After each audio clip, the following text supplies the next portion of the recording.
Nous fêtons aujourd'hui Saint Marc l'évangéliste, c'est-à-dire l'auteur de l'évangile qui porte son nom, l'évangile selon Saint Marc. Qui dit évangéliste dit évangile et dit évangélisation. L'évangile, qu'est-ce à dire? C'est la bonne nouvelle, c'est le terme grec pour bonne nouvelle. La bonne nouvelle de quoi? La bonne nouvelle de la foi. Je crois en Jésus-Christ, Fils de Dieu, Sauveur. Là est la bonne nouvelle.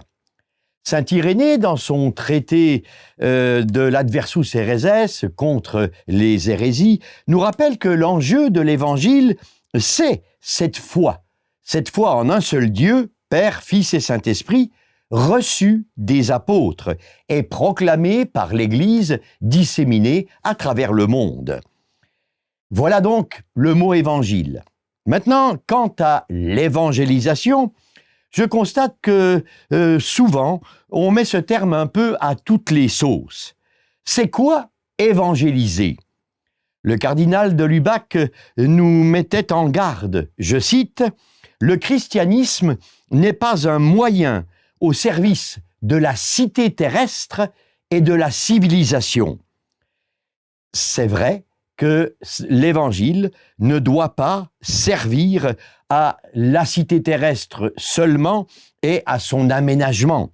Ce serait une trahison d'utiliser le christianisme, l'Évangile, pour finalement en faire un développement de l'intelligence ou un progrès de la civilisation. C'est le contraire.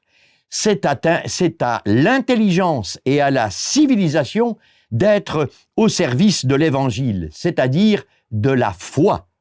Ainsi, l'Église est évangélisatrice, non pas avant tout pour établir un nouvel ordre social, une espèce de grande ONG avec des tas de gens braves et gentils, mais pour planter l'éternité dans les âmes des gens, c'est-à-dire planter la foi qu'enseigne l'Évangile et donc ceux qui l'ont écrit, les évangélistes.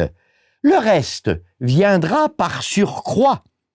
Il s'agit donc avant tout de transmettre la foi. C'est ce qu'a fait Saint Marc et c'est lui que nous célébrons aujourd'hui.